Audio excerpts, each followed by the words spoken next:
GMNA uses artificial intelligence for generated speech, visuals, and production. AI-generated content may contain errors. Please verify important information before making decisions or taking action. Good night, Montreal. 71 households remain in emergency shelters across the island, a count that has persisted since the unofficial moving day on July 1st.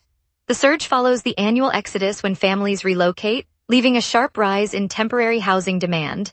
Officials note that last year the city recorded 40 households in emergency accommodation, making the current figure nearly double. Social service agencies continue to coordinate placements, while municipal authorities monitor capacity at sites such as the Bell Center's overflow area and community centers in the Plateau and Verdun. The ongoing situation underscores the strain on shelter resources during this period, and city officials say they are reviewing additional options to address the backlog. No further displacement is expected beyond the typical moving day spike, but the need for interim housing remains acute. Advocates urge the province to allocate more funding for rapid response housing units. New projections from the Institut de la Statistique du Québec warn that the island could lose roughly 10% of its residents by 2051. The study, based on recent demographic trends, shows a steady decline in births and an outflow of households that outpaces immigration. Analysts say the slide will arrive while the region continues to wrestle with a severe housing shortage, as demand for homes keeps climbing.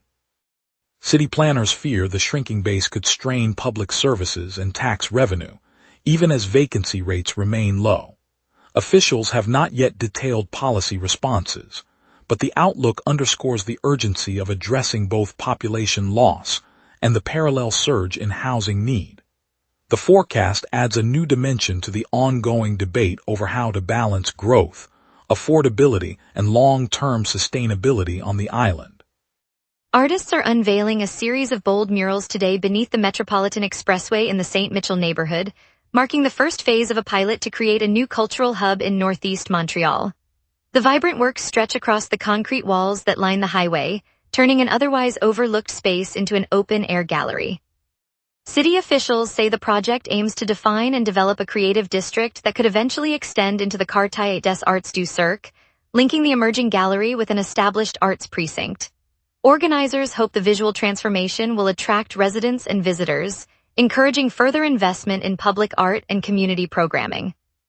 The initiative is part of a broader municipal effort to repurpose underused infrastructure for cultural purposes, signaling a shift toward more inclusive, neighborhood-focused development. World number 1 Jannik Sinner and 24-time Grand Slam champion Novak Djokovic headlined the 96-player draw for this week's National Bank Open, the ATP 1000 event returning to the city after last year's wave of withdrawals. Both stars are set to open the tournament on the hard courts of the Bell Center, promising high-stakes matchups from day one. Sinner, fresh off a string of victories, will look to add a Masters title to his resume, while Djokovic aims to extend his record-breaking tally of major crowns. Organizers say the field features a mix of seasoned veterans and rising talent, all eager to compete for valuable points and prize money.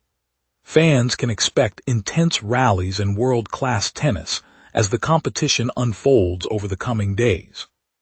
The matches are staged at the Bell Center in downtown Montreal, drawing crowds from across the province. An Air Canada jet is slated to depart the runway during its landing tomorrow at Montreal Pierre Elliott Trudeau International Airport. The aircraft, operating Flight AC-774 on a scheduled Los Angeles to Montreal service, is expected to veer off the paved surface as it touches down. Airport officials have activated emergency protocols and are positioning fire and rescue crews near the impact zone. Passengers are being instructed to remain seated until the aircraft comes to a complete stop, after which cabin crew will begin an orderly evacuation. No injuries have been reported at this stage, and investigators from the Transportation Safety Board will board the plane once it is secured. The airline has not yet issued a public statement, but a spokesperson is expected to address media inquiries later this afternoon. Later we'll hear how CF Montreal secured defender Luca Petrasso through 2029, and why fans should be excited. We will be right back. Watch the local sunset tonight at 6 p.m. for all your local Montreal news. Welcome back, everyone. I'm glad you stayed with us. Now Rachel Reed takes us through today's top local stories that matter to you. CF Montreal is set to announce today that defender Luca Petrasso has agreed to a new deal keeping him in the squad through the end of the 2028-29 season, with an option to stretch the contract into 2029-2030. The 26-year-old, who grew up in the city's youth system, has become a regular presence in the back line, contributing both stability and occasional forward runs. Club officials say the extension reflects their confidence in his development and a desire to maintain continuity as the team builds toward upcoming league and continental competitions. For fans, the news means another season or two of seeing Petrasso in the blue and black, a familiar face in local parks and schoolyard pickup games. The announcement will be made during a press conference this afternoon at the club's training complex. City streets have turned into a moving stage for a 4-foot-tall robot named Bambi, which has been spotted twirling and snapping selfies as it roams neighborhoods. Passers-by report the cheerful machine pausing at cafes, parks, and busy corners, striking poses that draw curious crowds. CBC Montreal's Daybreak sent a crew to catch up with the team behind the project, and the handlers explained that Bambi's choreography is programmed to respond to music and foot traffic, turning ordinary walks into spontaneous photo ops. The robot's playful presence has sparked a wave of social media posts, with locals sharing the unexpected encounters on their phones. While the technology showcases advanced mobility, the real charm lies in how a simple dance can brighten a commuter's routine, reminding everyone that a little surprise can pop up any time on the streets. Residents of Dollard-Desormeaux are mobilizing around a proposed class action suit against the city of Montreal, alleging that municipal officials failed to take adequate steps to prevent the flash flood events that have battered the West Island suburb in recent weeks. The initial deluge on June 21 flooded main thoroughfares, prompting insurance companies to process a surge of claims. The flooding, described by homeowners as sudden and severe, left many basements submerged, damaged personal belongings, and required costly repairs. Plaintiffs argue that the city's drainage plans and infrastructure upgrades were insufficient, exposing households to repeated water damage. Community meetings held after the latest inundation have drawn dozens of affected families, all seeking collective compensation for repair costs and lost possessions. Legal experts note that a class action filing could pressure municipal authorities to reassess flood mitigation strategies, potentially influencing future budgeting for stormwater projects throughout the region. Quebec's population is projected to fall by roughly 50,000 residents by 2029, according to the province's statistical agency, before flattening in the following years. The agency's latest demographic forecast shows the decline driven by a slowdown in the arrival of temporary immigrants, which had previously offset natural population loss. The projection marks the first anticipated decrease in the province's headcount in recent decades. After the dip, the forecast predicts the population will hold steady through the early 2030s. Officials said the figures reflect current migration trends and the aging of the resident base. The report outlines 3 scenarios. The baseline scenario reflects current immigration policies, while the low and high scenarios adjust for possible changes in temporary work permits. Under the baseline, the population is expected to level off around 2029-2030, maintaining roughly 8.5 million residents. The agency will update its estimates annually as new data become available. Quebec retirees are increasingly swapping cold winters for tropical breezes, choosing Thailand as their new home to stretch dwindling pensions. Rising prices for housing, groceries, and energy in the province have squeezed senior budgets, prompting some to explore overseas options where daily expenses are markedly lower. In Thailand, a modest apartment, street-side meals, and public transport can cost a fraction of what they do back home, allowing retirees to maintain a lifestyle that would otherwise feel out of reach. Financial advisors note that the currency advantage also boosts savings, while local expat groups report a welcoming community for newcomers. Travel agencies in Quebec have noted a surge in bookings for long-term stays in Bangkok and Chiang Mai, reflecting the growing interest. For families watching their parents grapple with higher bills, the move illustrates how far some are willing to go to preserve comfort in their golden years. Now let's hand it over to the forecast team for tonight's weather outlook. Stay tuned. A southwest jet, at 125 kilometers per hour, is pushing drier air into Montreal tonight. On this date, Montreal once baked to a record high of 34.1 degrees Celsius in 2020, a spike that rode the tail of a lingering heat dome. The cold counterpart fell to a record low of 11.6 degrees Celsius in 2022, when an Arctic surge slipped unusually far south. By contrast, the climatological July normals hover around 24 degrees for the high and 15 for the low, so today sits comfortably between those extremes. The live radar shows a band of moderate rain lingering just east of the island, its core centered near the south shore. The echo is moving westward at roughly 15 kilometers per hour, guided by the southwest jet. At the moment, the rain is brushing the eastern suburbs and will sweep across downtown within the next 30 minutes, then exit to the west by around 1 hour after midnight, leaving clear skies. At 11 p.m., the city sits under a veil of light fog, temperature 20 degrees, humidity 94%, and a light northwest breeze of 4 kilometers per hour. Pressure is near average and nudging upward, signaling that drier, more stable air is on the way.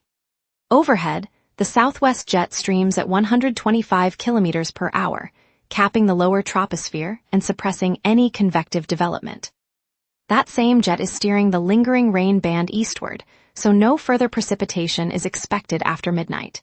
The UV index reads 3, though daylight is already gone. Winds will peak at 11 kilometers per hour from the southeast, feeling barely noticeable. No weather alerts are active, so the night will remain quiet as the high pressure settles in. Looking ahead, Friday brings a clear sky with a high of 27 degrees and a low of 17 as the high pressure ridge deepens. Saturday mirrors that pattern, keeping sunshine and mild diurnal range. Sunday continues the dry spell, still 27 up and 17 down, offering a perfect stretch of stable weather. Monday the ridge weakens, allowing a moist southerly flow to creep in. Clouds will dominate, and a 20% chance of rain appears, with temperatures holding at 27 for the high and 21 for the low. Tuesday marks the warmest day of the period, climbing to 32 degrees under an overcast canopy and a 30% rain risk, while the low remains around 21. The week finishes with a clear, cooler finish on Wednesday as the jet shifts northward. And that's your weather. Remember, the wrap is also available as a podcast. Listen anytime on iHeartRadio or wherever you get your podcasts. Up next, traffic updates, today's arts lineup, and a look at the Montreal Roses. New international signings. We will be right back. Watch the local sunset tonight at 6 p.m. for all your local Montreal news. And now here's Jason with sports. Big moves in Montreal soccer and a Habs farewell making headlines. The Montreal Roses are strengthening their squad in a big way. The club announced Wednesday the signings of Marie-Yasmin Aladou and Yves Perisset, two internationally experienced players joining the Northern Super League side. Both arrivals are considered high-profile additions for the Roses, according to CBC Sports Soccer. The Northern Super League is getting a serious financial shot in the arm. An international sports firm has committed $30 million to the 6-team Canadian Women's Pro League, now in its second season. The NSL's clubs span Vancouver, Calgary, Halifax, Montreal, Toronto, and Ottawa, per CBC Sports Soccer. A longtime Canadiens veteran has moved on. Montreal dealt forward Brendan Gallagher to the Vancouver Canucks in exchange for future considerations. The deal was reported by CBC Sports NHL in late June, closing the book on Gallagher's run in the Bleu Blanc Rouge. At the Palais des Congrès on a bright summer afternoon, the atrium swelled with a sea of capes, masks, and glowing LED swords. Fans of every age streamed through the glass doors, from a teenager in a meticulously hand-stitched superhero costume to a grandmother clutching a vintage comic book she'd saved for years. Creators and industry exhibitors set up bright booths, their tables littered with sketches, prototypes, and signed memorabilia, while the scent of fresh popcorn drifted through the hall. As the day unfolded, a spontaneous moment captured the spirit of the event. A shy 8-year-old approached a celebrated comic book artist, trembling but determined, and received an autograph and a quick sketch of his own imagined hero. The child's grin lit up the room, and cameras flashed as the crowd cheered. That instant, shared by more than 67,000 attendees, turned a record-breaking turnout into a reminder that community thrives on those personal connections. Seeing the city come together in such joy, it's clear why Montreal's love for pop culture feels like a family gathering. On a crisp evening at Stade Saputo, the Montreal Roses gathered for a modest ceremony that felt more like a family reunion than a professional press event. Club president Marie-Claude Boussachar stood beside two new arrivals, Lena Petrova, the season forward from Moscow, and Aisha Kamara, the dynamic midfielder who has led Nigeria to 2 African championships. The crowd, a mix of longtime supporters and curious newcomers, heard the quiet thump of a soccer ball being rolled across the polished turf, as the players exchanged a simple handshake that lingered a heartbeat longer than protocol required. In the stands, a group of 7-year-old girls waved homemade scarves, their faces lit by the stadium's soft amber glow, and in that moment the significance of the signings became crystal clear. The Roses were not just adding talent, they were extending an invitation to a new generation of dreamers. When the anthem rose, Petrova's smile met Kamara's, and the roar that followed carried the promise of a season where the city's love for the game just grew a little brighter tonight. Thank you, Montreal, for tuning in. Tonight's glimpse of the 4-foot robot Bambi dancing and snapping selfies reminded us that innovation can be playful. I'm Peter Miller, and I look forward to bringing you more of the city's stories tomorrow. Stay curious, stay safe, and see you then.